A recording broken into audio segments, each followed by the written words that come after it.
Basketball. I'm Jose Salviati, editor at thepeachbasket.net. He's Steve Purciello, longtime educator, vice principal, high school basketball coach, athletic director, and currently outdoorsman.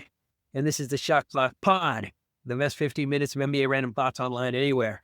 If this is your first time listening, welcome. We're glad you found us. This podcast was born out of the content in Steve's 13 Rules, random NBA thoughts articles, which he publishes weekly. Steve and I have exactly 15 minutes to discuss what's on his mind around the NBA. Today, we'll discuss his latest 13 Rules random NBA thoughts article, where he shares his thoughts after the final week 25 of the 2024-25 NBA season. And if you're not watching, but listening, you just need to know that Steve is enjoying the great outdoors today. And it's just a great backdrop of a blue sky. So I just want you to imagine that in your brain as you listen to Steve's random thoughts. Steve, are you ready? Ready. All right, let's do it. Let me start the clock. And we're off. All right. You started this week by talking about the Los Angeles Lakers. It's been a heck of a season for this team. At the start of the season, everybody counted them as a play-in team, and I think they were headed in that direction. They made a shocking trade that changed everything. Got off to a great start, then hit a bit of a bump. Now they're riding high again. And you pointed out they almost beat the best team in the association, the Oklahoma City Thunder, twice in Oklahoma City.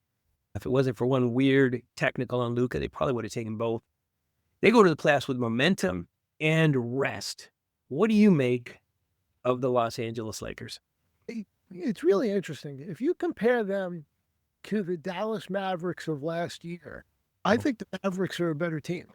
But by going out and beating Oklahoma City the way they did, and then almost beating them a second time, what they showed the rest of the division is she can be happy. Right. I don't know if it'll be the Lakers because they'll be a 3 seed. They'd have to beat only in the final, in the Western Conference Finals. But I think other teams like Golden State are lurking and thinking there's a chance here. Where before it was like wishing upon a star. A lot of things have to break right. Well, they showed vulnerability in those games. And that, I think, is the biggest issue.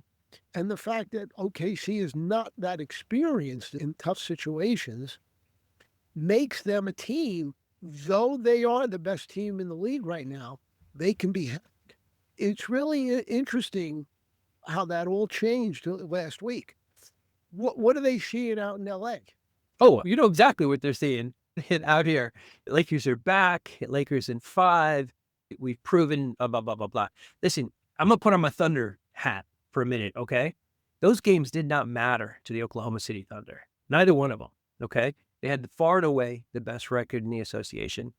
And I'm not saying they didn't play to win, but I don't think they cared if they lost. It didn't matter to them. Now, the games were important, and the Lakers went out and battled and played well. But there's still holes in that team. I think they're super strong offensively, but they've got some real challenges on the defensive end. Here's where I'm going to disagree with you.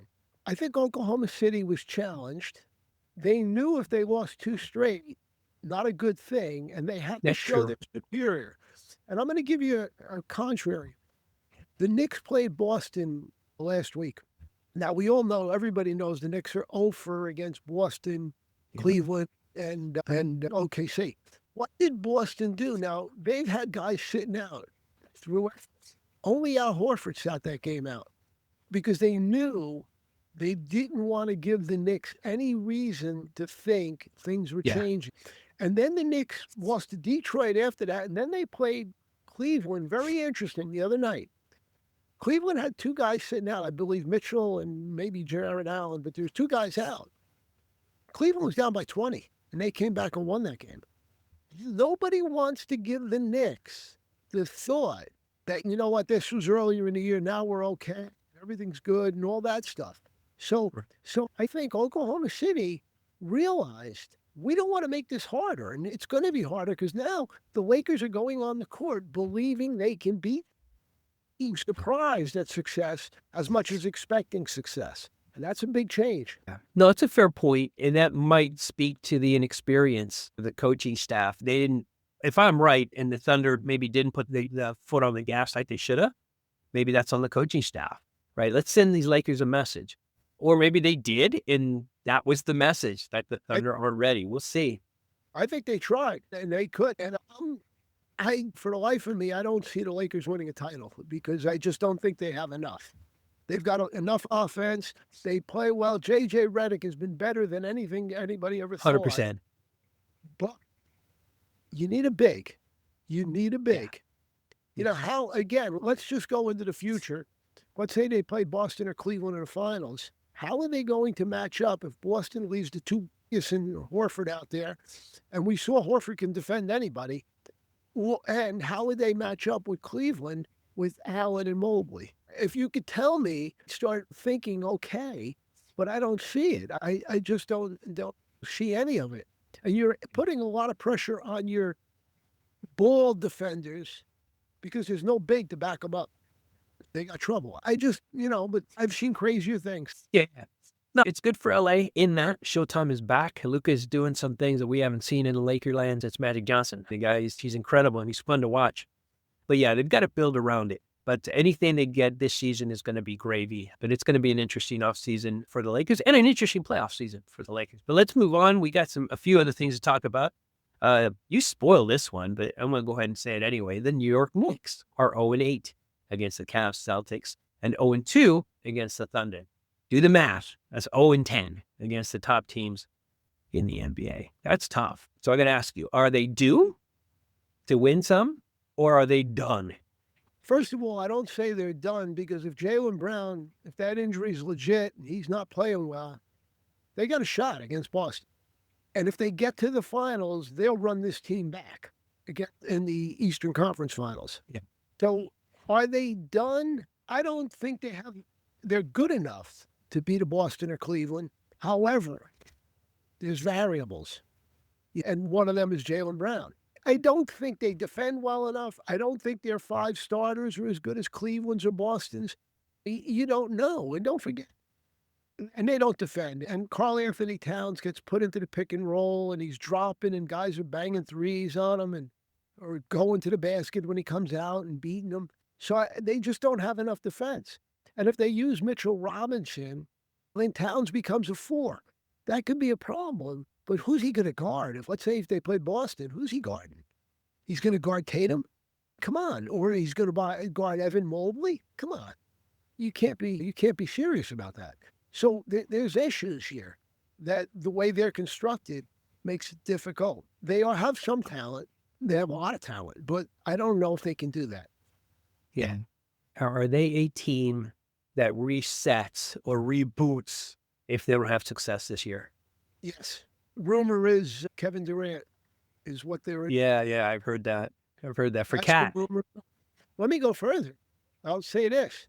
If they lose in the first round to Detroit, what do you think happens? Tibbs is gone if you lose. And which could happen, by the way. Detroit's a good team. Yeah. Then what else? They're going to make a deal. They're going to dump somebody. And the guy that's probably going to go is Mikal Bridges because they've got to make a decision on his contract. He's got one more year after this. So they're not going to get what they gave up for him, but that's the situation they're in. Yeah. No, it's always a little tougher for teams like New York and the Lakers and Boston, these franchises with some history, because you're expected to always compete. And when you don't, not enough.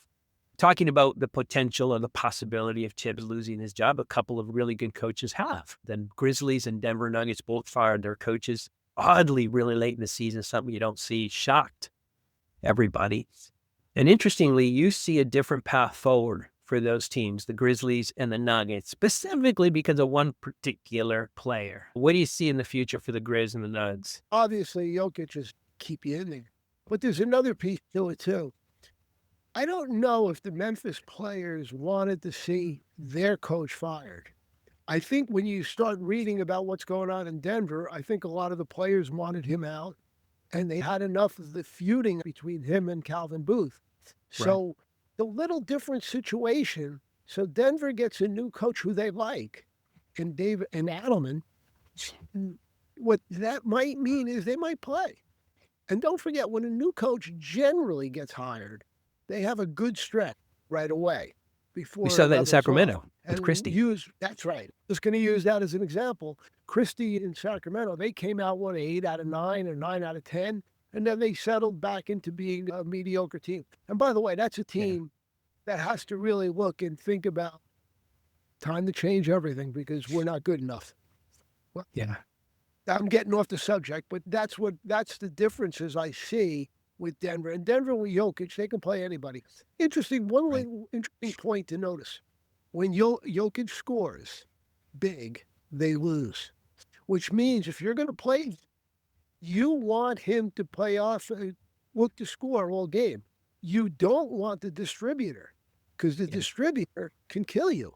He can, when he gets everybody in the game. That's an interesting thing. So everybody's been thinking, like, do we double him? No, play him straight up. And maybe he gets off a little bit and then he doesn't distribute. I love that observation. One of the things we do here weekly is we document the top performers in the association by average. And Jokic regularly is the top performer in assists. First time all season, he was the top point guy. 47 points in 3 games played, he averaged. This is when he had a 61-point triple-double. He averaged 47 points over the course of 1 whole week, 3 games. Denver lost all 3 games. I was shocked. But it goes to your point. When he is a scorer, the team isn't as good as when he is a facilitator. Did you know he's going to average a triple-double for the season? Yeah. Third person to ever do it. Yeah, who are the other 2? Oscar Robertson and Russell Westbrook. Russell rested it 3 times. I didn't know that. I thought it was 4. 4? Jeez. I thought. That's but impressive. You might be right. People forget because 3 or 4. That's amazing. Westbrook is one of the best players in the last 15 years, 10 years, whatever. Yeah. He's just great. Was great. Now he still can be a problem in a game. Yeah, but he could also miss an important layup and make a dumb foul. So that's a topic for another day. He can only shoot. He'd be. Yeah. All right, let's finish with this, because I love when you do this, and you do this fairly regularly, and that's call out a player who may be flying under the radar if you're not a big NBA fan, and that's Davion Mitchell, who incidentally started in Sacramento. We just talked about the Kings. Now, this is a player who isn't a great shooter, but he makes winning plays. How does a player do that, and who does he remind you of? Players like that, every team wants one. He's all about winning, and everything he does impacts the winning as opposed to what he does. And there's not a lot of players walking around like that. And it takes and Miami will appreciate him and they'll pay him because he's a restricted, I believe, at the end of the year. They get these guys and they're winners. Marcus Smart is the closest thing I can think of. And Marcus Smart, when he was with Boston, he did all the dirty things that got you over the top. He's the guy diving on the floor. He's the guy nowhere making a big block. He's the guy, even though he's not a good shooter, but he was a clutch player. That was Marcus Smart. Davion Mitchell is like a junior Marcus Smart, and Smart made a lot of money being the way he plays. And I think Davion Mitchell will do the same because I'll tell you what, I would think every team in the league would want him. And what's he going to make next year, 15 million is not wild. Yeah. And he's a spark. He's just a hard-nosed player that you like. Yeah. Every championship team has a player like that. I think of some of the greats in that mold, right? Guys like Alex Caruso, guys like Michael Cooper, Marcus Smart, who you called out. Who was that player in the 80s Celtics? In the 80s? Probably a little pain in the neck, Danny Ainge. And Danny DJ. Ainge, yes. And they were both, DJ was great, but Dennis Johnson, but Danny Ainge was always a pain in the neck.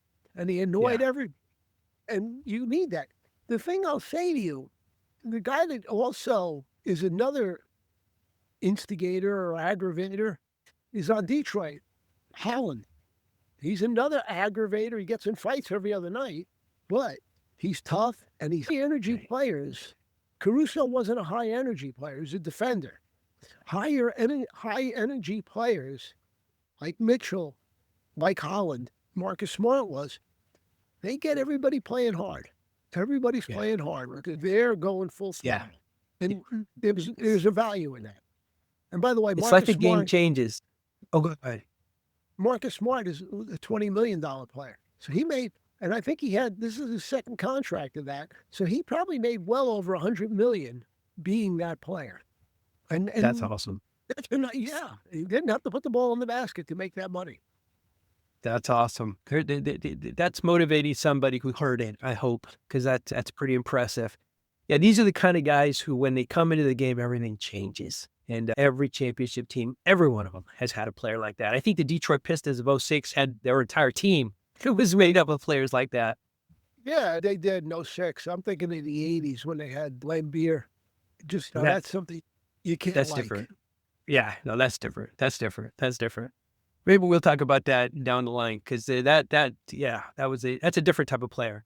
Well, But that's it. Our time is up. You heard our buzzer go off. Thank you, as always, for listening. Make sure to read Steve's entire 13 Rules Random NBA Thoughts article. We'll link it below wherever you're listening or hearing this to get more NBA random thoughts. He wrote about more stuff, and we want you to read it all after week 25 of the 2024-25 NBA season.